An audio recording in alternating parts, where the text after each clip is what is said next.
இந்த மனிதனுக்கு அந்த சிரிப்பு இருக்கு பாருங்க, அதை பற்றி சொல்லுவாங்க. நகைச்சுவை குடும்பத்தில் நகைச்சுவை உணர்வு இருந்ததுன்னா குழப்பமே வராதுன்னு சொல்லுவாங்க. கணவன் மனைவிக்குள்ள விட்டு கொடுக்கறது அதெல்லாம் பற்றி நிறைய எல்லாரும் ஏற்கனவே நம்ம புலவர்கள்லாம் பாடியிருக்காங்க. எல்லாரும் சொல்லுவாங்க. ஒரு கணவன் ஒரு குழந்தை பிறந்து தான் ஒரு வீட்டில், அந்த குழந்தைக்கு என்ன பேர் வைக்கிறதுங்கிறது ஒரு தகராறு. இந்த குழந்தைக்கு என்ன பேர் வைக்கிறதுங்கிறதுல தகராறு வந்துடுது. யார்? கணவனுக்கும் மனைவிக்கும். அவன் என்ன சொல்கிறான், எங்கள் அப்பா பேரை தான் வைக்கணுங்கிறான் அவன். இந்த அம்மா என்ன சொல்லுது, இல்லை எங்கள் அப்பா பேரை தான் வைக்கணும் அப்படிங்குது. காலையிலேருந்து சண்டை, தகராறு. எதிர்த்த வீட்டுக்காரன் பார்த்தான், இது என்ன காலையிலேருந்து எதிர்த்த வீட்டில் தகராறு நடக்குது, என்னென்னு போய் கேட்டிருக்கான். என்னம்மா உங்களுக்கு உள்ள தகராறு, காலையிலேருந்து பார்த்தேன் அப்படின்னா. ஒன்றும் இல்லைம்மா, எங்கள் குழந்தைக்கு பேர் வைக்கிறதுல எங்களுக்கு உள்ளே ஒத்து போக முடியல. நான் எங்கள் அப்பா பேரை வைக்கணுங்கிறேன், அந்த அம்மா அவங்க அப்பா பேரை வைக்கணுங்குது. அதுதான் எங்களால் குடும்பத்தில் ஒரு நிம்மதி இல்லாமல் இருக்கிறோம், தகராறு பண்ணிகிட்ருக்கோம் அப்படின்னு நானா. அப்போ எதிர்த்த வீட்டுக்காரன் சொல்லியிருக்கான், எதிர்த்த வீட்டுக்காரன்னு நான் எதுக்கு இருக்கிறேன், நான் பஞ்சாயத்து பண்ணி வைக்கிறேன். உங்களுக்குள்ள என்ன இது பேர் தானே வைக்கணும், ஏன்ப்பா உங்கள் அப்பா பேர் என்ன அப்படின்னு அவனை கேட்டிருக்கான். எங்கள் அப்பா பேர் சீனிவாசன் அப்படின்ட்டுருக்கான். இந்த அம்மாவை உங்கள் அப்பா பேர் என்னம்மா, கிருஷ்ணன் அப்படின்னு சொல்லி. இவன் யோசிச்சு பார்த்தான், குழந்தைக்கு சீனிவாச கோபால கிருஷ்ணன்னு பேர் வைங்க போங்க அப்படின்ட்டு போயிட்டான். ஏற்ற வீட்டுக்கு தீர்த்து வச்சுட்டு போயிட்டான். போனதுக்கப்புறம் இவங்க ரெண்டு பேரும் பேசிக்கிட்டாங்க. சரி, இந்த சீனிவாசன் சரி கிருஷ்ணன் சரி, நடுவில் கோபாலம் யார் அப்படின்னு சொல்லி அவனை போய் இழுத்துட்டு வந்தான். எழுத்து வீட்டில் போய் அது யார்ரா, அது இங்கே வா, அது யார்ரா கோபாலன் அப்படின்னா, அது எங்கள் அப்பா பேர், நீ அதை மட்டும் எதுக்கு விட்டு வைக்கிற, அதையும் சேர்த்து வச்சுட்டு போடான். நான் அதாவது குடும்பத்தில் ஒரு கணவனும் மனைவியும் ஒரு சின்ன விஷயத்தில் கூட ஒத்து போகலன்னா இப்படி தான் ஏற்று வீட்டுக்காரன் பஞ்சாயத்துக்கு வருவான். ஒரு கணவன் ஒரு மனைவி, அதான் ஒருத்தருக்கு ஒருத்தங்கிறது. ஒன்றுக்கு மேலேனா சங்கடம் தான். ஒரு பஸ்ஸில் ரெண்டு பெண்கள் வந்துக்கிட்டு இருந்தாங்களாம். பஸ்ஸு பிரயாணம். ரெண்டு பெண்கள் பக்கத்தில் உட்காந்துருக்காங்க. அந்த கண்டக்டரை கூப்பிட்ருக்காங்க, இங்கே வாயா அப்படின்னு அந்த ஒரு அம்மா கூப்பிட்ருக்கு. என்னம்மா அப்படின்ட்டுருக்கார்.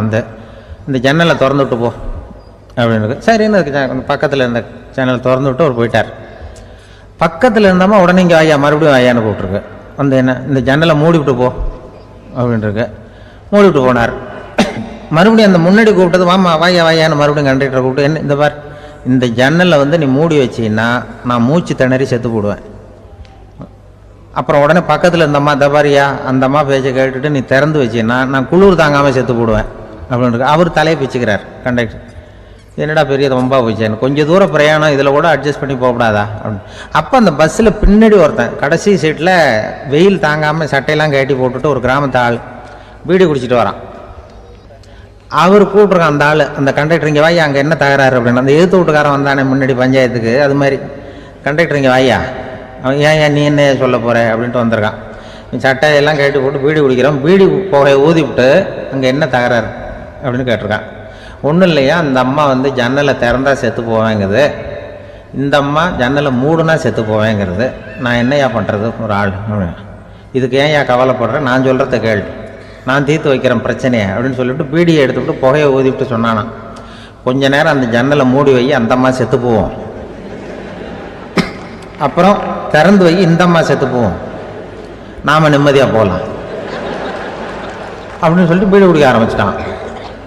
அவருக்கு கோவம் வந்துட்டுது கண்டக்டருக்கு. நீ உனக்கு என்னையா நீ பாட்டுக்கு சொல்லிட்டு போடுவ, அந்த ரெண்டு அம்மாவும் செத்து போச்சுன்னா அவங்க வீட்டுக்காரனுக்கெல்லாம் யார் பதில் சொல்கிறது அப்படின்னா, கவலையே படாத, ரெண்டு பேருக்கும் நான் தான் வீட்டுக்காரன். அதனால தான் அந்த யோசனையை சொன்னேன் உங்ககிட்ட. அப்புறம் இதுதான், இந்த ஒன்றுக்கு மேலே போச்சுன்னா அது இயற்கைக்கு விரோதம், இப்படிலாம் ஆகும். டெல்லியிலேருந்து 2 அதிகாரிகள் வந்தாங்களாம் தமிழ்நாட்டுக்கு. தமிழ்நாட்டில் ஒருத்தன் திடீர்னு கோடீஸ்வரன் ஆகிட்டான். கோடீஸ்வரன், அது எப்படி அவனுக்கு பணம் சேர்ந்தது, அதை போய் விசாரிச்சுட்டு வா அப்படின்னு 2 பேர் டெல்லியிலேருந்து அதிகாரிகள் அனுப்பிச்சிட்டாங்க. 2 பேர் வந்திருக்கான், அமலாக்க பிரிவு அதிகாரிகள். இவனை பிடிச்சி, டே நாங்கள் டெல்லியிலேருந்து வந்திருக்கோம், நீ எப்படி பணம் சேர்த்த, எப்படி கோடீஸ்வரன், நேற்று வரைக்கும் நீ சாதாரண ஆளாக இருந்த, திடீர்னு எப்படி பணம் சேர்த்த, அது சொல்லுன்னா அவன் சிரிச்சிருக்கான். இதுக்காகவாது சார் டெல்லியிலேருந்து மெனக்கிட்டு வந்தீங்க, நான் ஒன்றும் தப்பான வழியில் பணம் சேர்க்கலை சார், நான் சரியான வழியில் தான் சேர்த்தேன், பந்தயம் கட்டியே பணக்காரன் ஆகிட்டேன். நான் பந்தயம் கட்டி எப்படிடா பணம் சேர்க்க முடியும் அப்படின்னா, நான் ஆகிட்டேன் சார், நீங்கள் நம்புங்க. நம்ப முடியாது அப்படின்னா உங்ககிட்டே ஒரு பந்தயம் கட்டி காட்டவான்றான். விசாரிக்க வந்தவங்ககிட்ட, என்னடா பந்தயம் அப்படின்னா, இதை பாருங்கள், இது என் கண்ணு, இது என் பல்லு, என் கண்ணை என் பல்லாலேயே கடிக்கிறேன், எவ்வளவு பந்தயம்ன்றான். 100 ரூபாய் எடுத்து வச்சானா விசாரிக்க, 100 ரூபாய் இதை ப்ரூவ் பண்றான் அப்படின்னு. அப்படியே ஒரு கண்ணை எடுத்துட்டான், அது பளிங்கு கண்ணு, ஏற்கனவே பளிங்கு கண்ணை வச்சிருக்கான், அதை எடுத்து கடிச்சுட்டான். வந்தவன் 100 ரூபாய் விட்டுட்டு நிக்கிறான். விசாரிக்க வந்தவன் உடனே கூட வந்தவனுக்கு கோபம் வந்துட்டுது. டேய் அவன்கிட்ட என்னடா ஏமாந்துக்கிட்டு இருக்க, அவன்கிட்ட உனக்கு விசாரிக்க தெரியல, நீ விளையாடா நான் கேட்கறேன்னு சொல்லி, டே இப்படிலாம் பண்ணக்கூடாதா, நாங்கள் டெல்லியிலேருந்து மெனக்கிட்டு இதுக்காக வந்திருக்கோம், எப்படிடா பணம் சேர்த்த என்கிட்டயாவது சொல்லு அப்படிங்க. நீங்கள் அவரை விட கொஞ்சம் புத்திசாலியாக தெரியுது சார், அதனால் நீங்களாவது நம்புங்க, நான் பந்தயம் கட்டி தான் பணம் சேர்த்தேன்றான். நம்ப முடியாதுன்றான். அப்படின்னா உங்ககிட்ட இன்னொரு பந்தயம் கட்ட வேண்டாம்ப்பா, என்ன என் ஆளை தான் ஏமாத்திவிட்டியே. இல்லை சார், அவர் வந்து கண்ணு பளிங்கு கண்ணு, அதனால தெரியாது, இந்த கண்ணு பளிங்கு கண்ணுங்கிறது தெரியாது, அதனால ஏமாந்துட்டார். நான் இப்போ உங்ககிட்ட கட்டுறது நெஜங்கண்ணு, இது வந்து நெஜங்கண்ணு, பளிங்கு கண்ணு கிடையாது, இதை கடிக்க முடியும் அப்படின்றான். அவன் ஒரு 100 ரூபாய் எடுத்து வச்சான். இவன் அப்படியே பல்செட்டை கட்டினான், தனியா கட்டி கடிச்சு விட்டான். அதையும் விட்டுட்டு 2 பேரும் அப்படியே அலண்டு போயிட்டாங்க. விசாரிக்க வந்தவன் வந்து, நீ மேற்கொண்டு அவன்கிட்ட பேச பேச நம்ம பணம் தான் போய்கிட்டு இருக்க, அவன்கிட்ட நாம வந்து அவன் பணம் எப்படி சேர்த்தான்னு கண்டுபிடிக்கிறதுக்கு வந்திருக்கோம், நாம வந்து அவனை இன்னும் கோடீஸ்வரன் ஆக்கிட்டு இருக்கோம். இதுக்காகவா மெனக்கிட்டு டெல்லியில இருந்து நம்மளை அனுப்புனாங்க. இது சரியா வராதுடா, இனிமே அவன்கிட்ட பேச்சு கொடுக்காத, ஒதுங்கி வந்து டெல்லிக்கு போறதுக்கு டிக்கெட்டுக்கு பணம் இருக்கா பாடுறா அப்படின்றான். எண்ணி பார்த்து சரியா இருக்கு, கரெக்டா இருக்கு, இன்னும் ஒரு பந்தயம் கட்டணும்னா போச்சு சரியா போகும், அதனால இப்ப இருக்கிறது சரியா இருக்குன்றாங்க.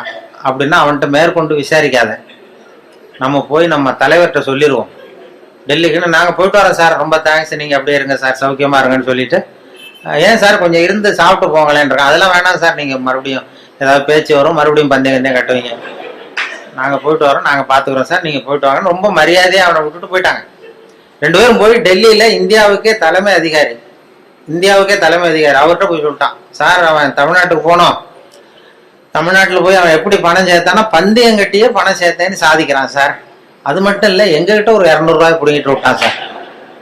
ஆனால் அவருக்கு கோவம் வந்துட்டு தான், எத்தனை பேரா இருக்கீங்க இந்த இந்தியாவெல்லாம், நீங்கள்லாம் ஒரு பெரிய அதிகாரியா, ஜூனியர் ஆஃபீஸர்ஸ் எத்தனை பேர் இருக்கீங்க இந்தியா பூரா விசாரிக்கிறதுக்கு, நம்ம ஆஃபீஸ்லன்னா 30 பேர் இருக்கோம் சார், ஆனால் 30 பேரையும் இங்கே கூப்பிட உங்களுக்கு ட்ரைனிங் கொடுக்கணும், உங்களுக்கு அனுபவம் பத்தாது, நான் இந்தியாவுக்கே தலைமை அதிகாரி, அனுபவம் ஜாஸ்தி, உன்ன மாதிரி இருக்கிற 30 பேர் இங்கே கூப்பிட்டு ஹாலில் உட்கார வை, ஜூனியர் ஆஃபீஸர்ஸ், நான் வந்து ட்ரைனிங் கொடுக்கணும், உங்களுக்கு பயிற்சி பத்தாது, ஒரு ஆள் போய் தமிழ்நாட்டில் அந்த ஆளை கூப்பிட்டுவாங்க, இங்கே அவனையே கூப்பிட்டுவாங்க, இந்த கோடீஸ்வரனை வர்ற வரைக்கும் அவன்கிட்ட பேச்சு கொடுக்காதீங்க, ஏதாவது வர்ற வழியே பந்தயம் கட்டுவான், ஏதாவது சைகையிலேயே கூப்பிட்டு வந்துருங்கன்னு ஒருத்தர் அனுப்பிச்சார். ஒருத்தன் வந்து மெதுவாக ரொம்ப சாமர்த்தியமாக அவன்கிட்ட எது கேட்டாலும், இல்லை சார் எல்லாம் அங்கே போய் பேசிக்கலாம் வாங்க, எதுக்கு சார் கூப்பிட்டு போறீங்கன்னா, அதெல்லாம் அங்கே போய் பேசிக்கலாம் சார், நீங்கள் ஒன்றும் வாங்கன்னு மெதுவாக பேச்சு கொடுக்காம கொண்டு போய் டெல்லியில் இது மாதிரி மேடையில் நிறுத்தி அந்த பெரிய இந்தியாவுக்கே தலைமை அதிகாரி உட்காந்துருக்கார், இவன் நிற்கிறான், இந்த 30 பேர் ஜூனியர் ஆஃபீஸர்ஸ் உட்காந்துருக்காங்க, அவங்களுக்கு ட்ரைனிங் கொடுக்குறாரு அவர்.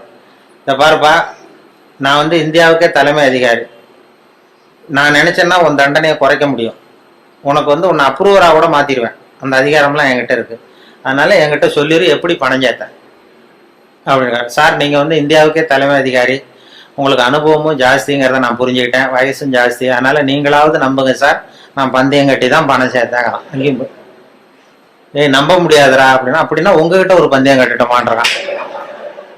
நான் இந்தியாவுக்கே தலைமை அதிகாரா அப்படின்னா, இருக்கட்டும் சார், நான் ப்ரூவ் பண்ண வேண்டாமா உங்களுக்கு, வேண்டாம் சார், அது எங்கள் அதிகாரியை தான் ஏமாத்தி விட்டியடா எங்கள் 2 பேரை அப்படின்னா. அப்போ அவர் சொன்னானா இவன், அது இல்லை சார், உங்கள் அதிகாரிகள் ஏமாந்தது என் உடம்பை பற்றின ரகசியம், நான் வந்து பளிங்கு கண்ணு வச்சிருந்தேங்கிறது அவருக்கு தெரியாது, ஏமாந்து போனார், நான் பல் செட்டு கட்டியிருந்தேங்கிறது தெரியாது, அதனால இவர் ஏமாந்து போனார். இப்போ நான் உங்ககிட்ட பந்தயம் வைக்கிறது வந்து என் உடம்பை பற்றின ரகசியமே வேண்டாம், உங்க உடம்பை பற்றின ரகசியம். இவர் அசந்துட்டார், என் உடம்புல என்னடா ரகசியம்னார். ஒன்றும் இல்லை சார், முதுகுல இடுப்பு கிட்ட 1 ரூபா அகலத்துக்கு கருப்பாக ஒரு மச்சம் இருக்கு, உங்களுக்கு கருப்பாக ஒரு மச்சம் முதுகுல இடுப்பு கிட்ட இருக்கு. அவருக்கு இல்லைன்னு நல்லா தெரியும், அதனால சுத்தமா இல்லடா சார், நேற்று வரைக்கும் இல்லை சார், இந்த நிமிஷம் இருக்கு அப்படின்றான். அவரு அசந்து போய் ஒரு 100 ரூபாய் எடுத்து வச்சார், இதை ப்ரூவ் பண்றான். இவனும் ஒரு 100 ரூபாய் எடுத்து வச்சுட்டு சட்டை கேட்டுங்க சார், கேட்டி காட்டுறாரு, மச்சம் இல்லை, இவன் தோத்து போட்டான், மச்சம் இல்லை அவருக்கு. உடனே அந்த பெரியவர் அதிகாரி 200 ரூபாய் எடுத்து வச்சுக்கிட்டு, தோழர்களே உங்களுக்கு அனுபவம் இல்லை, அதனால உங்களை ஏமாத்திவிட்டான், எனக்கு அனுபவம் ஜாஸ்தி, இப்போ என்கிட்ட அவன் ஏமாந்துட்டான், இப்போ இந்த பந்தயத்தில் எனக்கு 200 ரூபா லாபம்னாரான் பெரியவர். அப்போ இவன் இங்கேருந்து போனோம், இவன் மெதுவாக ஆரம்பிச்சிருக்கான். சார் ஐயா நீங்கள் சொல்கிறது சரி, ஒரு 200 இந்த பந்தயத்தில் உங்களுக்கு லாபம் தான், ஆனால் இதே பந்தயத்தில் எனக்கு 2900 லாபம் சார்ன்றான். என்னடா பண்ண அப்படின்னு கேட்டிருக்காரு. உங்களுக்கு தெரியாம இந்த 30 பேர்கிட்டையும் தனித்தனியா ஒரு பந்தயம் கட்டியிருக்கேன். என்ன பந்தயம்டா கட்டினேன்? ஆனா அது ஒண்ணும் இல்லை, உங்க எல்லாரும் முன்னாடியும் உங்க மேலதிகாரியை சட்டையை கேட்ட வைக்கிறேன்.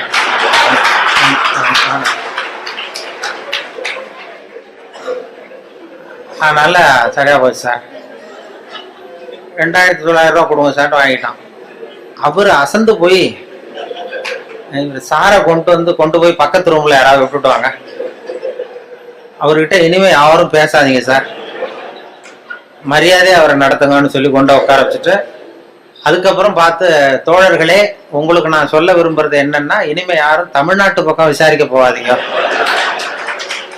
நீங்க போனா மத்திய பிரதேசம் உத்தரப்பிரதேசம் அப்படி எங்கேயாவது போங்க, தமிழ்நாட்டுக்கு போகாதீங்க அப்படின்ட்டாராம். 5 ஆண்டு திட்டங்கள்லாம் போடுறாங்க.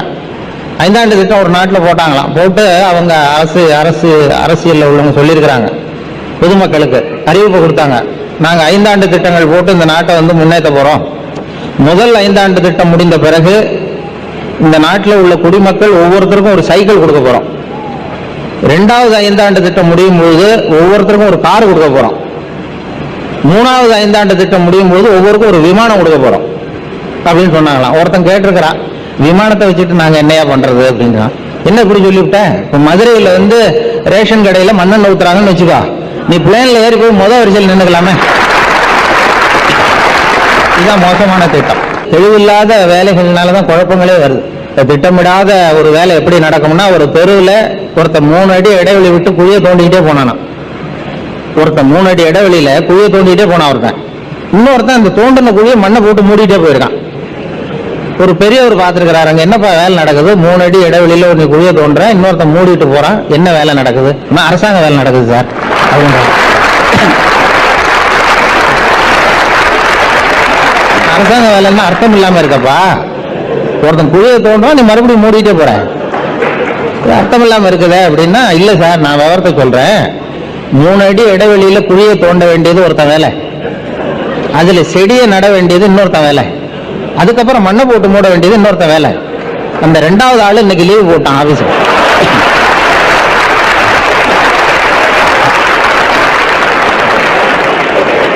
அதுக்கு நான் என்ன சார் பண்ண முடியும்? அவனுதான் எங்க அதிகாரி கிட்ட சொன்னா, நீ ஓன் டூட்டியே ஒழுங்கா பாரு, அடுத்தவனை பத்தி ஏன் கவலைப்படுற. அதாவது தெளிவான திட்டம் இல்லைன்னா இப்படிப்பட்ட குழப்பம் வரும். அதை நாங்களும் ஒத்துக்காம இல்லை. இங்க வந்து நாம் அப்படி அந்த திட்டமிடாத முன்னேறது எதுவும் நடக்காதுங்கிறது தான் எங்களுடைய இது. ஒரு சின்ன திருடம் கூட திட்டம் போட்டாதான் அவன் ஜெயிக்க முடியும். எந்த ஒரு செயலும்னு தான் சொல்லியிருக்கிறாங்க, நல்ல செயலா கெட்ட செயலான்னு அவங்க சொல்லல. குடும்ப டாக்டர் ஒருத்தர் வீட்டுக்கு ஒருத்தர் ஸ்கூட்டர்ல ஒருத்தர் வந்திருக்கான், வச்சுட்டு உள்ள போய் பேசிட்டு இருந்தார். வெளியில வந்து பார்த்தா அந்த ஸ்கூட்டர் திருட்டு போயிட்டுது. உடனே இவங்க போலீஸ்ல புகார் கொடுத்துட்டாங்க. மறுநாள் என்னாச்சுன்னா, எந்த இடத்துல திருட்டு போச்சோ அதே இடத்துல அந்த ஸ்கூட்டரை கொண்டாந்து வச்சுட்டு போட்டான். எடுத்துட்டு போனாள். இது யார் எடுத்துட்டு போனது கொண்டாந்து வச்சதுன்னு தெரியல. பார்த்தா அதுல ஒரு லெட்டர் எழுதி வச்சிருந்துருக்கிறாங்க. எடுத்துட்டு போனாள், நான் வந்து திருடம் கிடையாது, திருடுறது என்னுடைய தொழில் இல்லை, எங்க சொந்தக்காரர் ஆஸ்பத்திரியில இருந்தார், அவசரமா இருந்ததுனால எடுத்துட்டு போனேன், என்ன மன்னிச்சுங்க, இருந்தாலும் திருட்டு தான் என்னுடைய மனசாட்சி என்ன உறுத்துது, என்ன நீங்க மன்னிச்சுக்கணும், இருந்தாலும் என்னால உங்களுக்கு ஒன்றும் செய்ய முடியாது, இருந்தாலும் நான் வந்து என் குடும்பத்தோட பாக்குறதுக்கு குணான்னு ஒரு படம் இப்போ ரிலீஸ் ஆகுது, இந்த படத்துக்கு டிக்கெட் புக் பண்ணி வச்சிருக்கேன், ரிசர்வ் பண்ணி, இதை உங்ககிட்ட கொடுத்துறோம், நீங்க எடுத்துக்கோன்னு வச்சுட்டு போயிருக்கான். சரின்னு பாருங்க, இப்படி ஒரு நல்லவன் சொல்லி அந்த டிக்கெட் எடுத்துட்டு அந்த டாக்டரும் குடும்பத்தோட சினிமா பார்த்துட்டு வந்தா, வீட்டுல இருக்கிறது பூரா திருடிட்டு போட்டானா.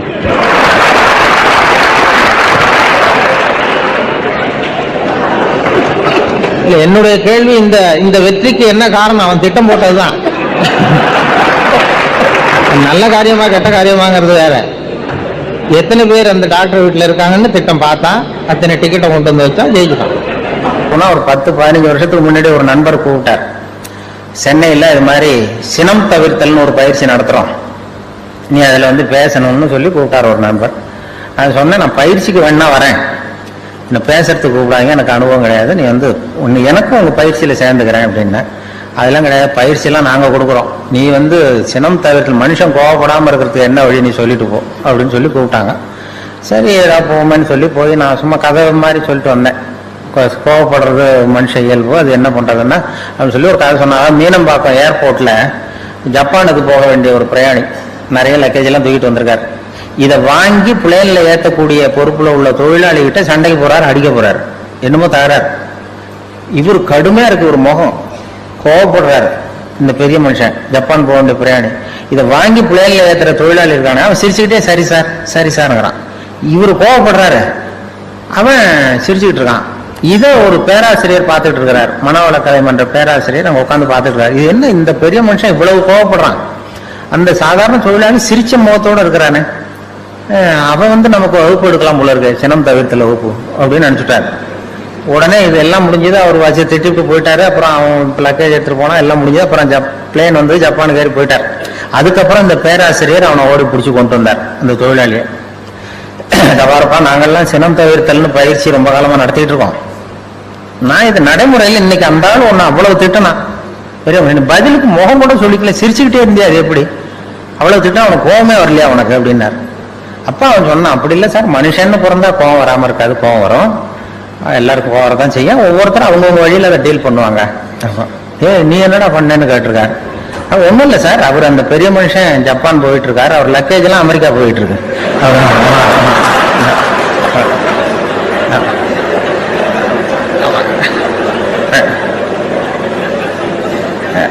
நம்ம எதுக்கு சார் அனாவசியமா இவன்ட்ட போய் கோவப்பட்டுக்கிட்டு, நம்ம வழியில நம்ம சினத்தை தவிர்த்துக்கிட்டா போகுது அப்படின்னு சொல்லி, இதுதான் எனக்கு தெரிஞ்ச சினம் தவிர்த்தல்னு சொல்லி அங்க பேசிட்டு வந்துட்டேன் 15 வருஷத்துக்கு முன்னாடி. அதுக்கு வரைக்கும் இன்னைய வரைக்கும் அதுக்கப்புறம் கூப்பிடுறதே இல்லை. என்ன நான் அப்புறம் ஒரு இப்போ போன மாசம் அவரை பார்த்து, ஏன் சார் மறுபடியும் ஒரு சினம் தவிர்த்தல் என்ன கூப்பிடுங்களேன்னு. அது வேணாம் சார், நாங்க எங்களுக்கு தெரிஞ்சபடி சொல்லி கொடுத்துக்கிறோம், நீங்க வேணா பயிற்சிக்கு வேணா வாங்க அப்படின்னு கூப்பிட்டார். பெரிய எழுத்தாளர் மேல்நாட்டில் பிற்காலத்தில் வந்து பெரிய எழுத்தாளர் ஆனாராம். அவருக்கு சின்ன வயசுல படிக்கும் பொழுது ஒரு கட்டுரை எழுத சொல்லியிருக்கிறார் வாத்தியார். என்ன கட்டுரைன்னா விபத்து அப்படின்னு தலைப்பு. விபத்துன்னு சொல்லி ஒரு கட்டுரை அல்லது கதை எழுதுங்கன்னு சொல்லியிருக்காரு. இந்த சின்ன பையனா இருக்கும்போது எழுதினானா. அவன் பிற்காலத்தில் பெரிய நாவலிஸ்ட், பெரிய எழுத்தாளர் ஆனான். சின்ன வயசுலேயே அவன் விபத்துங்கிற தலைப்புக்கு என்ன எழுதுனா, ஒவ்வொரு வரியிலையும் ஒவ்வொரு திருப்பம். அதாவது ஒரு 10வது மாடியில் ஒருத்தன் வெள்ளை அடிச்சுக்கிட்டு இருந்தான் அப்படின்னு எழுதுறான். 10வது மாடியில் வெளிப்பக்கமாக நின்றுக்கிட்டு ஒருத்தன் வெள்ளை அடிச்சுக்கிட்டு இருந்தான். துரதிர்ஷ்டவசமாக அந்த வெள்ளை அடித்தவன் கால் தவறி கீழே விழுகிறான், விழுந்துகிட்டு இருக்கான். அதிர்ஷ்டவசமாக அந்த நேரம் சாலையில் ஒரு வைக்கோல் வண்டி வந்து கொண்டிருந்தது. அடுத்த வரி, அடுத்தது துரதிர்ஷ்டவசமாக அந்த வைக்கோலின் நடுவே ஒரு கடப்பாறை சொருகி இருந்தார்கள். அதிர்ஷ்டவசமாக இவன் அந்த கடப்பாறையில் விழவில்லை. துரதிர்ஷ்டவசமாக அவன் வைக்கோலிலும் விழாமல் தரையில விழுந்து செத்து போட்டான். இந்த ஆளு இதை எழுதினவன் பிற்காலத்தில் பெரிய எழுத்தாளர் ஆயிட்டாராம். பெரிய இதாகி அப்படி வந்து சுபாவம் வந்து சின்ன வயசுலேயே தெரியும் யாராருக்கு என்ன அப்படின்னு சொல்லி. நமக்கெல்லாம் அது இந்த நம்ம ஆசிரியர்களுக்கே சில சுபாவங்கள் உண்டு. அது உங்களுக்கெல்லாம் தெரிஞ்ச விஷயமா இருக்கும். ஒவ்வொரு அவங்க துறை சம்பந்தப்பட்ட இதாக இருக்கும். அதாவது ஒரு 3 பேராசிரியர்கள் ஒரு ஊருக்கு போனாங்க. ஒரு பெரிய பல்கலைக்கழகத்தில் இது மாதிரி பேசுறதுக்கு 3 துறை பேராசிரியர்கள் போனாங்க. ஒரு உடற்பயிற்சி ஆசிரியர், ஒரு பிசிக்ஸ் பேராசிரியர், ஒரு கணக்கு வாத்தியார், 3 பேரும் போனாங்க. கணித பேராசிரியர். இது மாதிரி ஒரு விழாவில் பேசி முடிச்சதும் கொண்டு போய் கெஸ்ட் ஹவுஸில் 3 பேரையும் தங்க வச்சாங்க. நாளைக்கு மறுநாள் அவங்க ஊருக்கு போகணும். இது மாதிரி விழாவில் கலந்துக்கிட்டு முடிஞ்சதும் கணித பேராசிரியருக்கு ஒரு ரூம், இவருக்கு அந்த பிசிக்ஸ் பேராசிரியருக்கு ஒரு ரூமு, உடற்பயிற்சி ஆசிரியருக்கு ஒரு ரூம் போட்டு கொடுத்தாச்சு.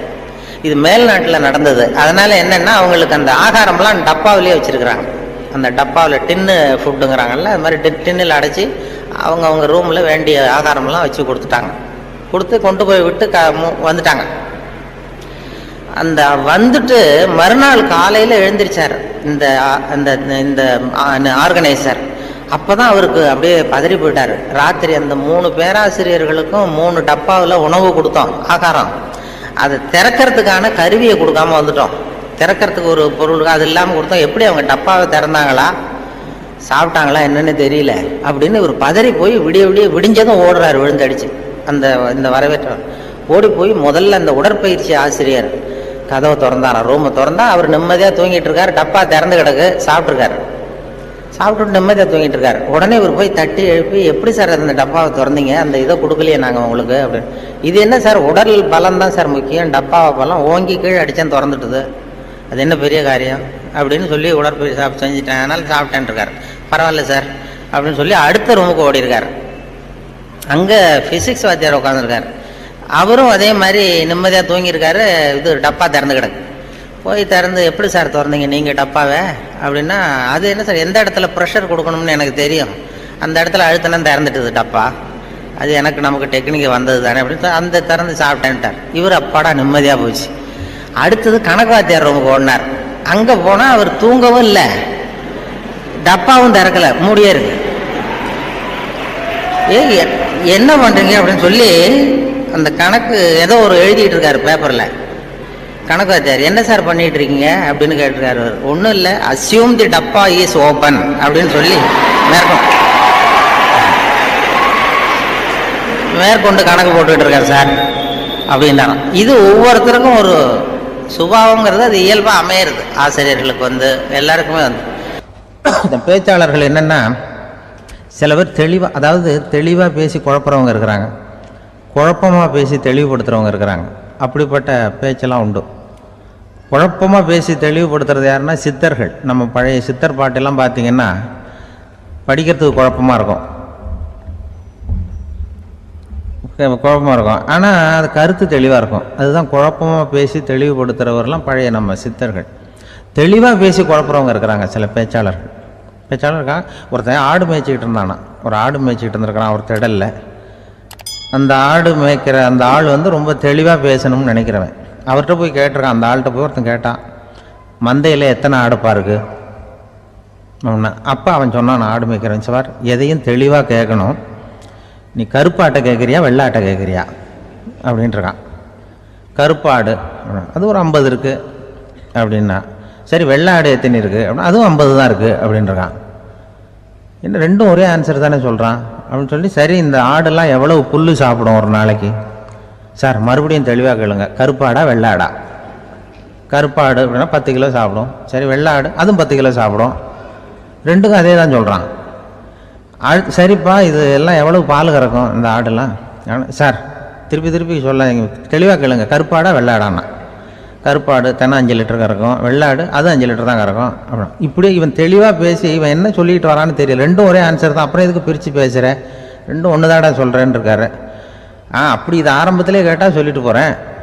ஏன்னா ஏன் அப்படி தெளிவாக பிரித்து கேட்குறேன்னா, அந்த கருப்பாடெல்லாம் எதிர்த்த வீட்டுக்காரனுக்கு சொந்தம் அப்படின்னா. சரி, வெள்ளாடு அதுவும் எதிர்த்த வீட்டுக்காரனுக்கு தான் சொந்தம் அப்படின்னா. இப்போ என்ன பேசினா தெளிவாக பேசி குழப்பிக்கிட்டு இருக்கான்னு அர்த்தம். எந்த பேச்சை கேட்டாலும் ஒரு தன்னம்பிக்கை வரணுமா கேட்குறவங்களுக்கு, அதுதான் நல்ல பேச்சு அப்படின்னு சொல்லுவாங்க. கேட்குறவங்களுக்கு ஒரு தன்னம்பிக்கை, வாழ்க்கையில் ஒரு பிடிப்பு வரணும், தன்னம்பிக்கை வரணும். அப்படிப்பட்ட எண்ணத்தில் தான் அவங்கெல்லாம் நல்ல கருத்துக்களை சொல்ல வந்திருக்கிறாங்க. அது என்னென்னா, ஒரு ஒரு ஒரு இளைஞன் எங்கெங்கேயோ வேலை தேடி இருக்கான், வேலையே கிடைக்கல. உடனே ஒரு தண்டவாளத்தில் போய் தற்கொலை பண்ணி ஒன்று தண்டவாளத்தில் தலையை வச்சு படுத்துட்டானான். யாரும் வேலை கொடுக்கல, தண்டவாளத்தில் போய் தற்கொலை பண்ணி எடுத்து படுத்துருக்கான். அப்போது 2 பக்கமும் திரும்பி பார்க்குறான், ரயிலே வரல. என்ன தற்கொலை பண்ணால் கூட ரயில் வர மாட்டேங்குது அப்படின்னு சொல்லிட்டு பார்த்துருக்கான். அப்போ யாரோ ஒருத்தர் பேசிகிட்டு இருக்கார், ஒரு திடலில் கூட்டம், பெரியவர் பேசிகிட்டு இருக்கார். நம்ம அந்த பெரியவர் போய் கொஞ்ச நேரம் அந்த கூட்டத்தையாவது கேட்டுட்டு வருவோம், இனி ரயில் வர்ற பாட்டை காணும், அப்புறம் தலையை வச்சு படுத்துக்குவோம் அப்படி நேராக அந்த கூட்டத்துக்கு போனால் ஒரு திடலில் ஒரு பெரிய மனுஷன் பேசிகிட்டு இருக்கார். தன்னம்பிக்கை, வாழ்க்கையில் இளைஞர்கள் ரொம்ப தன்னம்பிக்கையோடு இருக்கணும் அப்படி இப்படின்னு பேசிகிட்டு இருக்கார். இவன் போய் உட்காந்து கேட்டான். இந்த இளைஞன் 1 மணி நேரம் கேட்டான். 2000 பேர் உட்காந்து கேட்டுக்கிட்டு இருந்தாங்க. உடனே கூட்டம் முடிஞ்சுது, கூட்டம்லாம் கலைஞ்சி போச்சு. அந்த பெரியவர் பேசிக்கிட்டு இருந்தார், அவரை போய் இவன் சந்தித்தான். இளைஞன், ஐயா நான் தற்கொலை பண்ணிக்கணுங்கிற எண்ணத்தோடு வந்தேன், தண்டவாளத்தில் தலையை வச்சு படுத்தேன், ரயில் வரல, அந்த நேரம் உங்கள் பேச்சு குரல் தான் கேட்டுது, நான் உங்கள் பேச்சை கேட்டேன், 1 மணி நேரம் கேட்டேன், கேட்டு முடித்ததுக்கப்புறம் என்னுடைய எண்ணத்தை நான் மாற்றிக்கிட்டேன், நான் இனிமேல் தற்கொலை பண்ணிக்க மாட்டேன் அப்படின்னா. அவர் பேச்சாளருக்கு ரொம்ப பெருமை. இதுதான் ஒரு பேச்சுக்கு அடையாளம், இப்படி தான் இருக்கணும். சரி, அந்த முடிவுக்கு எப்படி நீ வந்தேன்னு கேட்டார். இப்போ உங்கள் பேச்சை இந்த கூட்டத்தில் எவ்வளோ பேர் கேட்டுக்கிட்டு இருந்தாங்க சார் அப்படின்னு கேட்டான். ஒரு 2000 பேர் இருக்கும்பா அப்படின்னார் அவர். அப்போ அந்த இளைஞன் சொன்னானா, ஒரு 2000 பேரை ஒரே நேரத்தில் சாகடிக்கிற நீ உயிரோடு இருக்கிறப்போ நான் எதுக்கு சார் சாகணும்? நான் இது வரைக்கும் யாருக்கும் எந்த கெடுதலும் பண்ணலை, நான் இனிமேல் சாக மாட்டேன் சார்ட்டு போயிட்டானா. குழந்தை தன்மையோடு வாழறதுக்கு குடும்பத்தில் குழந்தை தன்மைங்கிறது எப்படின்னா, இப்போ ஒரு சில பேருக்கு அந்த குழந்தை தன்மை உண்டு.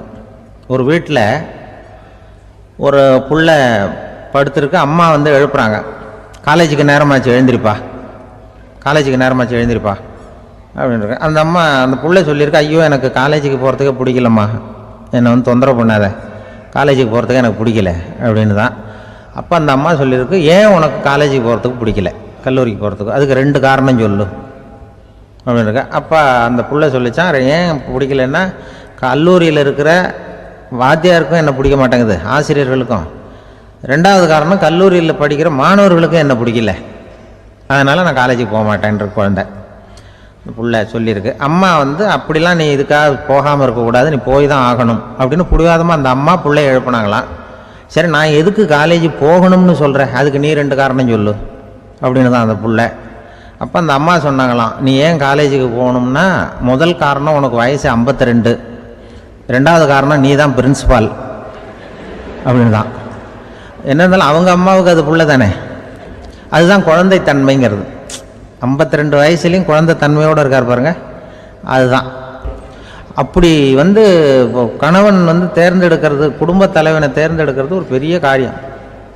ஒரு பெரிய செல்வந்தர் போட்டி வச்சாராம், ஒரு நீச்சல் குளம், அதில் யார் வேணாலும் குதித்து அந்த பக்கம் போய் கரையிடலாம். அந்த நீச்சல் குளத்தில் விஷப்பாம்புலாம் கிடக்கு. யார் துணிஞ்சு அந்த விஷப்பாம்பு இருக்கிற குளத்தில் குதித்து அந்த பக்கம் போய் கரையேறானோ அவனுக்கு ஒரு 100 ஏக்கர் நிலம் கொடுப்பேன், அது வேண்டான்னா ஒரு 1000 ஆடு கொடுப்பேன், அதுவும் வேண்டான்னா என் பொண்ணை கொடுப்பேன் அப்படின்னு போட்டி வச்சார். அதான் மாப்பிள்ளையை தேர்ந்தெடுக்கிறதுக்கு அவர் ஒரு வழி, நீச்சல் குளத்தில் குதிச்சு கரையேறணும். இப்போ அந்த ஊரில் இருக்கிற இளைஞர்கள்லாம் வந்து பார்க்குறாங்க அந்த குளத்தில் குதிக்கணும்னு. ஆனால் குளத்தில் ஒரே விஷப்பாம்புலாம் கிடக்கு. இது என்ன பண்ணுறதுன்னு பார்த்தா யாருமே குதிக்கிறதுக்கு தைரியம் வரல. திடீர்னு ஒருத்தன் துணிஞ்சு குதிச்சான், படபடன்னு அடிச்சுட்டு போய் அந்த பக்கம் கரையேறிட்டான். கரையேறின உடனே பரவாயில்லையே ஒரு ஆள் வந்துட்டான்னு சொல்லி அவனை அந்த இளைஞனை போய் பிடிச்சிட்டு வந்தாங்க. அந்த பெரியவர் கேட்டார், ஏப்பா இவ்வளவு பெரிய விஷப்பாம்பெல்லாம் கிடக்கிற நீச்சல் குளத்தில் நீ துணிஞ்சு குதித்து கரையேறி இருக்கிற, உனக்கு என்ன 1000 ஏக்கர் நிலம் கொடுத்துருவா, 100 ஏக்கர் நிலம் கொடுக்கவா சொல்கிறப்படி அப்படின்னா, வேண்டாம் சார்ன்றான். ஓஹோ, அப்படின்னா ஒரு 1000 ஆடு வேணுமா உனக்கு அப்படின்னா, அதுவும் வேண்டாம் சார். ஓ அப்படின்னா என் பொண்ணு வேணுமா அப்படின்னா, அதுவும் வேண்டாம் சாருங்கிறான். அப்புறம் எதுக்குடா குதிச்சுன்ட்டு, என்ன உனக்கு என்ன தான் வேணும் அப்படின்னு கேட்டிருக்கார். என்னை எவன் பிடிச்சி தள்ளி விட்டவன்னு தெரியணும் அப்படின்றான். அதுக்காக அவன் பார்த்துருக்கான். அப்படி இருந்தால் தான் துணிச்சல் வரும் இந்த காலத்தில். அதாவது இந்த இவங்க இதில் மாநில கல்லூரியிலேருந்து மனோதத்துவ பேராசிரியர் ஒருத்தர் வந்தார். அவர் மாணவர்களெல்லாம் அழைச்சிட்டு வந்தார் என்கிட்ட. வானொலியில் வேலை பார்க்குறப்போ இந்த பிரசிடென்சி காலேஜிலேருந்து சைக்காலஜி ப்ரொஃபஸர் அவர் சில ஸ்டூடெண்ட்ஸ் எல்லாம் அழைச்சிட்டு வந்தார் என்கிட்ட. வந்து சார் நாங்கள் ஸ்டூடெண்ட்ஸோடு வந்திருக்கோம், உங்ககிட்ட உங்களுடைய ஒத்துழைப்பு தேவைன்னார். என்ன செய்யணும் சார்னா, உங்களை கொஞ்சம் டெஸ்ட்லாம் பண்ணணும், சோதனை பண்ணணும்னாரு. ஏன் சார் நான் என்ன பைத்தியமா அப்படின்னேன். மனோதத்துவ பேராசிரியருங்கிறீங்க, என்ன வந்து சோதிக்கிறதுக்கு என்ன இருக்குது அப்படின்னு. இல்லை சார், எங்கள் பாடத்திட்டத்திலேயே இது ஒரு அம்சம், அதனால் நாங்கள் வந்து ஒரு பயிற்சி கொடுக்குறது மாதிரி, டாக்டர்களுக்கெல்லாம் அப்புறம் படிப்பு முடிஞ்ச பயிற்சி கொடுக்குறாங்களா, அது மாதிரி பயிற்சி இது. அதனால் வந்து சரி சார் நான் என்ன பண்ணணும்னு, எங்கள் ஸ்டூடெண்ட்ஸ்லாம் ஒரு கேள்வி கேட்போம், நீ பதில் சொல்லணும், யோசிக்காமல் உடனே பதில் சொல்லணும். அது யோசிச்சா என்னை பற்றி கௌரவமாக என்ன சில உண்மைகளை மறைச்சிருவேன், அதாவது மனசில் இருக்கிறது அப்படியே வெளில வராதான். கேள்வி கேட்டு முடிச்சதும் டக்குன்னு பதில் சொல்லிடணும். இது ஒரு 10 பேர் கேட்போம், நாங்கள் சொல்லணும்னாரு அந்த பேராசிரியர். சரி சார் கேளுங்க சார் நான் சொல்லிடுறேன் அப்படின்னா, அதேமாதிரி 10 பேரும் அவங்க டக்குன்னு படித்தாங்க, கேள்வியை உடனே பதில் சொல்லிட்டேன், எதுவும் யோசிக்காமல் சொல்லிட்டேன். உடனே அவங்க 10 பேர் பேராசிரியர்லாம் தனியாக போய் உட்காந்து கணக்கு போட்டாங்க. எல்லாத்தையும் என் பதிலை வச்சு என்னத்தையும் கணக்கு கூட்டல் கழிச்சு எல்லாம் போட்டு கடைசியில் வந்து என்கிட்ட, சார் உங்கள் கேரக்டர் என்னங்கிறத நாங்கள் முடிவு பண்ணிட்டோம், உங்கள் கேரக்டர் என்ன முடிவு பண்ணிட்டோம் அப்படின்னாங்க. என்ன சார் அப்படின்னு. உங்களை யாராலையும் ஜெயிக்க முடியாது சார் அப்படின்னாங்க. ஏன் அப்படி சொல்கிறீங்க அப்படின்னேன். அது ஏன் உங்களை யாராலையும் ஜெயிக்க முடியாதுன்னு சொல்கிறோம்னா, நீங்கள் எப்பவும் தோற்று போகிறதுக்கு தயாராக இருக்கீங்க. தோற்று போக தயாராக இருக்கிற ஒருத்தரை யாராலையும் ஜெயிக்க முடியாது, இதுதான் உங்கள் கேரக்டர் அப்படின்னு என்னை பற்றி அவங்க சொல்லிவிட்டு அதுக்கப்புறம் ஒரு புத்தி சொன்னாங்க. இந்த கேரக்டர் உள்ளவங்க எந்த தொழில் தொடங்கினாலும் அது உருப்படாது. அதாவது பிஸ்னஸோ வியாபாரமோ எதை பண்ணாலும் உங்களுக்கு சரியா வராது, அந்த பிஸ்னஸும் வீணா போடும். ஏதோ அதிர்ஷ்டவசமா அரசாங்கத்தில் வந்து சேர்ந்துருக்கீங்க, இதுல வந்து உங்களுக்கு ஒன்றும் பெரிய இது ரிஸ்க் கிடையாது. அதனால இந்த மனோபாவம் உள்ளவங்கள் வந்து வேற வாழ்க்கையில வெற்றி அடைய முடியாது. அதாவது அந்த ஒரு தொழில் துறையிலேயோ ரொம்ப அந்த இது பண்ண முடியாதுன்ட்டார். அதை அந்த அந்த ரகசியத்தை அவங்கள்ட்ட சொன்னா அது எல்லாருக்கும் சொல்லுங்கன்னு சொல்லிட்டாரு. இப்போ அது அது மாதிரி அது சில பேர் ஒவ்வொருத்தருடைய கேரக்டருக்கு தகுந்த தொழில் அமையணுமா, அப்படி பண்ணாதான் அது நல்லது. அதனாலதான் சொல்லுவாங்க என்ன சில இதுல இந்த இந்த மனோபாவத்துல சில வசதி உண்டு. வாழ்க்கையில வந்து ஜெயிக்கிறது தான் சந்தோஷம்னு நாம நினைச்சுக்கிட்டு இருக்கிறோம். தோத்து போறது தான் உண்மையான சந்தோஷம்.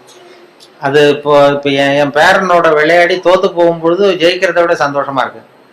சின்ன குழந்தைகள்கிட்ட, பக்கத்து வீட்டு குழந்தைகள்கிட்ட நான் விளையாடி தோத்து போறேன், அது எனக்கு ஜெயிக்கிறத விட சந்தோஷமா இருக்கு. தோத்து போறது தான் சந்தோஷம்ங்கிறத தெரிஞ்சுக்கிறதுக்கு எனக்கு 60 வருஷம் ஆயிருக்கு. இது வரைக்கும் ஜெயிக்கிறது தான் சந்தோஷம்னு நினைச்சுக்கிட்டு இருந்தோம். அது இல்லை, அது வாழ்க்கைங்கிற பந்தயத்துல தோற்று போக கற்றுக்கொள்ளுங்கம்மா. வாழ்க்கைங்கிற பந்தயத்துல, ஓட்ட பந்தயத்துல நீங்க ஜெயிக்கிறதுக்கு கத்துங்க. அதாவது ஒரு ஓட்ட பந்தயம் நடந்துகிட்டு இருந்ததான், ஒரு 10 பேர் ஓடிக்கிட்டு இருந்தான். முதல்ல ஒருத்தன் ஓடுறான், அவன் தான் ஜெயிக்க போறான். அந்த வின்னிங் பாயிண்ட் ஜெயிக்கிற கட்டத்துல பின்னாடி வந்தவன் தடுமாறி கீழே விழுந்துட்டான் பந்தயத்துல. உடனே முன்னாடி ஓடிக்கிட்டு இருந்தவன் டக்குன்னு நின்று அந்த விழுந்தவனை தூக்கிட்டு ஓரமா போயிட்டான். விழுந்தவனை தூக்கி அவனை தொடச்சி அவனை ஆசுவாசப்படுத்தி கொண்டு போட்டான். 3வதா வந்தவன் முதல்ல வந்துட்டான். ஜெயிச்சதும் கூப்பிட்டு பரிசு கொடுத்தாங்களாம். இதுல போட்டி முடிஞ்சதும் அந்த 3வதா ஃபர்ஸ்ட் வந்தவனுக்கு பரிசு கொடுத்துட்டாங்க. அப்புறம் இந்த முன்னாடி வந்து இவனை தூக்கிட்டு போனான்ல, அவனை கூப்பிட்டு அவனுக்கு ஒரு பரிசு கொடுத்தாங்களாம். கொடுத்துட்டு அவர் சொன்னாராம், அந்த பரிசு கொடுத்தவர், அவன் ஓட்ட பந்தயத்துல அவன் ஜெயிச்சுட்டான், ஆனா வாழ்க்கைங்கிற பந்தயத்துல நீ தான் ஜெயிச்சிருக்கிற, இதுதான் உண்மையான வெற்றி. நீ தோத்து போறதுதான் உண்மையான வெற்றி. உன்னுடைய தோல்வி தான் வெற்றிக்கு காரணம். உன்னுடைய தோல்வியை பாராட்டுகிறோம் அப்படின்னு சொல்லி பாராட்டினாங்களாம். அப்படி அந்த தோல்வி கூட நமக்கு மகிழ்ச்சி, அந்த நுணுக்கமா அது தத்துவார்த்தமா புரிஞ்சிக்க வேண்டிய விஷயம். அந்த இப்ப விட்டு கொடுத்துக்கிறது நல்ல பெரிய மனப்பான்மை நல்லதுதான்னு போதனை பண்ணுவான். ஒரு ஓட்டப்பந்தயத்துல பின்னாடி வர்றவனுக்கு விட்டு கொடுத்துருவோமா, நீ போடா முன்னாடி, விட்டு கொடுக்கறது தான் நல்லதுன்னு சொல்றாங்க, நீ முன்னாடி போனா மெதுவா வரேன்னு சொல்ல மாட்டோம். அது ஓட்டப்பந்தயம்ங்கிறது வேற, வாழ்க்கைங்கிற பந்தயம் வேற. வாழ்க்கை பந்தயத்துல தோற்று போக கற்றுக்கொள்ளுங்கள் அப்படிங்கிறது ஒரு பெரிய. அதே மாதிரி சகிப்புத்தன்மை இதெல்லாம் சொல்லுவாங்க. சகிப்புத்தன்மைங்கிறது இன்டர்நேஷனல் இயர் ஆஃப் டாலரன்ஸ் அப்படின்னு கொண்டாடினாங்க. சர்வதேச சகிப்புத்தன்மை ஆண்டு 1995. அப்ப ரேடியோவில் இது மாதிரி சகிப்புத்தன்மையை பத்தி நீ ஒரு இது சொல்லுன்னு சொன்னாங்க. இங்க டைரக்ட் அப்பப்போ சொல்லுவாரு, அப்பப்போ ஒரு ஆர்டர் போடுவார், இன்னைக்கு இதை பத்தி சொல்லு, இன்னைக்கு அதை பத்தி சொல்லணும். அந்த கருத்தை வாங்கிட்டு கதையை வழக்கம் போல கதை ஒன்று பண்றதுதான். அது ஒரு டாக்டர் உட்காந்துருக்கிறாரு இந்த ரூம்ல டாக்டர் உட்காந்துருக்காரு. வெளியில பெஞ்சு போட்டிருக்கு வரிசையா, அதுல 40 பேர் வந்து உட்காந்துருக்கான். 40 பேரும் டாக்டரை பார்க்கறதுக்கு. 40 பேர் சட்டையும் கட்டி பக்கத்துல வச்சிருக்கான். 40 பேர் வாயிலையும் 40 தெர்மாமீட்டர் இருக்கு. இது எதுக்கு வந்தான்னு தெரியல. எல்லாரும் தெர்மாமீட்டரோட வரிசையா உட்காந்துருக்காங்க. அப்போ ஒருத்தன் செவுத்துல ஆணி அடிக்கிறதுக்கு காலண்டர் மாட்டுறது ஆணி அடிச்சுனா விரல் நசுங்கி போச்சு அதே தெருவில். சரி நம்ம தெரு டாக்டர் தானேன்னு ஓடி வந்து நர்ஸை மாட்டேன், நர்ஸு இது சிஸ்டர் இதில் ஏதாவது மருந்து போடுங்கன்றான். இதெல்லாம் மருந்து நீ 41வது ஆளா உட்காருன்னு இருக்கு. இல்லையே நான் விரல் தானேன்னு இருக்கான். அதெல்லாம் கேட்காத உட்காருன்னு உட்காந்தான். சட்டை கேட்டுன்னு இருக்கு, மறுபடியும் விரலை காட்டிருக்கான். அதெல்லாம் நீ எங்க அடிபடுவான்னு சட்டை கேட்டுன்னு எல்லாரையும் பாருனதும் எல்லாம் கட்டி வச்சுறான். இவனும் கட்டி வச்சுட்டான். வச்சுட்டு வாயை திறந்ததும் தெர்மாமீட்டர் வச்சுட்டு ஓடி போச்சு. இப்போ வாயில தெர்மாமீட்டர் வச்சுக்கிட்டு யோசிக்கிறான், எதுக்கு தெர்மாமீட்டர் வச்சு பாக்குறாங்க, நாங்கள் விரல் தானே நசிக்கிட்டு வந்தோம் அப்படின்னு பார்த்தா அவன் விரல் நசிக்கிருக்கான்னு எட்டி பார்க்கறான். அவனுக்குலாம் நல்லா இருக்கு. சரி எதுக்குடா வந்தேன்னு கேட்கணும்னா வாயை திறக்க முடியல. அவனும் ஏதோ சைகையிலேயே பதில் சொல்றான், வாயில மூடிக்கிட்டு அப்படி இப்படின்னு ஏதோ சொல்றான், புரியல. 40 பேரும் 40 கதையோட உட்காந்துருக்கான். ஆனா 40 பேர் வாயிலையும் தெர்மாமீட்டர், கண்ணு செவந்து இருக்குது, வாய் உப்பி இருக்கு, பதில் சொல்ல முடியல, பேச முடியல, சகிச்சுக்கிட்டு உட்காந்துருக்காங்க. ஒரு 15 நிமிஷம் கழிச்சு நர்ஸ் ஓடி வந்து டெம்பரேச்சர் அவங்க பேர் எல்லாம் குறிச்சுக்கிட்டு டாக்டர் ரூமுக்கு ஓடி போச்சு. இப்படி போனதுக்கு அப்புறம் இவன் ஆரம்பிச்சான், இந்த 41வது ஆள் விரல் நசிக்கிட்டு தானே, உலகம் ரொம்ப கெட்டு போச்சியா, எதுக்கு தெர்மாமீட்டர் வச்சு பாக்குறேன்னு தெரியல உங்களுக்கு, எல்லாத்துக்கும் தெர்மாமீட்டர் வைக்கிறாங்க, சட்டையை கேட்ட சொல்றாங்க, இதை நான் சும்மா விட போறது இல்லை, உண்டு இல்லைன்னு பார்க்க போறேன்னு சொல்றான்.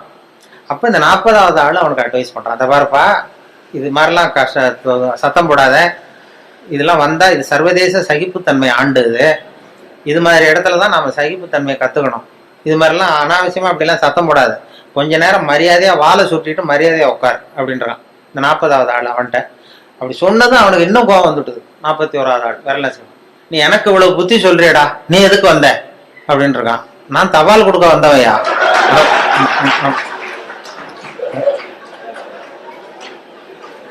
தினப்படி வருவேன் சட்டையை கேட்ட சொல்லுவாங்க, நான் கேட்டு வைப்பேன், தெர்மாமீட்டர் வச்சு பார்ப்பாங்க, அதுக்கப்புறம் எடுத்துட்டு போனதும் மறுபடியும் சட்டையை மாட்டிக்கிட்டு நான் பாட்டு தபால் கொடுத்துட்டு போயிடுவேன். இதுல என்ன கெட்டு போயிட்டோம், எல்லாரும் சகிப்புத்தன்மையை வளர்த்துங்கப்பா எல்லாரும் அப்படின்னு சொல்லிட்டு போனாங்களாம். அது மாதிரி இது மாதிரி சந்தர்ப்பத்தை எல்லாம் நீங்க அதை வளர்த்துக்கலாம், சகிப்புத்தன்மை வளர்த்துக்கிறது, சிரிக்க கத்துக்கிறது அப்படின்ட்டு. அதனால இன்னும் நேரமும் ரொம்ப ஆயிருக்கும்னு நினைக்கிறேன். இன்னும் ரொம்ப அது மாதிரி அந்த சொல்லுவாங்க, ஒரு பேச்சாளர் ரொம்ப வேகமா எங்கேயோ போயிட்டு இருந்தாராம், வேகமா வந்துட்டு இருந்தாராம். வரும்பொழுது ஒரு சிங்கம் வழிமறிச்சுதான், நான் உன்னை சாப்பிட போறேன் இருக்கு சிங்கம். ஐயோ நீ என்னை சாப்பிடாத, நான் ஒரு முக்கியமான கூட்டத்தில் பேச போயிட்டு இருக்கேன் அப்படின்னாராம். ஐயோ அதெல்லாம் முடியாது, எனக்கு பசி தான் முக்கியம் இருக்கு சிங்கம். என்ன நீ என்ன அவ்வளவு நல்லா பேசுவியா அப்படின்னு தான் சிங்கம் அந்த பேச்சாளர். ஐயோ அதை ஏன் கேட்குற, நான் பேச ஆரம்பிச்சேன்னா கேட்குறவங்க அப்படியே மயங்கி விழுந்துருவாங்க, நீ இங்கேயே பேச, நான் மயங்கி விழறேன் நான் பார்ப்போன்றது சிங்கம். அங்கேயே ஆரம்பிச்சாரு, பெரியவர்களே தாய்மார்களேன்னாரு, உடனே கரகரன்னு சுத்தி விழுந்துட்டு அப்படியே மயக்கம் போட்டு வந்துடுதே. ஆஹா இதுதான் நேரம் நம்ம தப்பிக்கிறதுன்னு மெதுவாக பாம்பு மாதிரி நெளிஞ்சு போனாராம். எழுந்திரிச்சு ஓடனா அந்த அதிர்ச்சியில அவன் முடிச்சுக்கிட்டான்னா மயக்கம் தெளிஞ்சிரும்ல, அந்த சிங்கத்துக்கு மயக்கம் தெளிஞ்சிரும். அதனால மெதுவா நழுவி அப்போ கொஞ்சம் தூரம் போய் எழுந்திரிச்சு ஒரே ஓட்டமா ஓடி போட்டான். ரொம்ப தூரம் ஓடுறான், வேருக்கு உழுது மூச்சு வாங்குது, சிங்கம் பின்னாடி துரத்துதா அங்கேயே கிடக்கான்னு திரும்பி பார்க்கறதுக்கு கூட தைரியம் இல்லை, அவ்வளவு தூரம் ஓடி போட்டான். ரொம்ப தூரம் போய் ஒரு இடத்துல மூச்சு வாங்க நின்று திரும்பி பார்த்தான், சிங்கம் அப்படியே கிடக்கா. என்னென்ன மூச்சு வாங்குது வேறு தொழுது பார்த்தா சிங்கம் அப்படியே கிடக்கு, மயங்க விழுந்தது எழுந்திரிக்கவே இல்லை, அப்படியே கிடக்கு. இவன் அங்க இருந்து அந்த சிங்கத்தை பார்த்துட்டு மனசுல நினைச்சுக்கிட்டானா, நல்ல வேளை நம்ம பேசினதை கேட்டுவிட்டு அந்த சிங்கம் மயங்கி விழுந்ததுனால நாம தப்பிச்சோம் அப்படின்னு அவன் நினைச்சுக்கிட்டானா. அதே நேரம் அந்த சிங்கம் லேசா ஒரு தலையை தூக்கி ஒரு கண்ணால அவனை பார்த்துட்டு இது நினைச்சுக்கிட்டு தான், நல்ல வேளை மயங்கி விழுந்தது மாதிரி நடிச்சதுனால நாம தப்பிச்சோம், இல்லைன்னா அவன் பேசியே கொண்டிருப்பான் நம்மள அப்படின்னு இதை நினைச்சுக்கிட்டு தான். அது எதுக்குன்னா இப்போ உங்களை எல்லாம் பார்த்தா அந்த சிங்கத்தோட முகம் மாதிரி தெரியுது.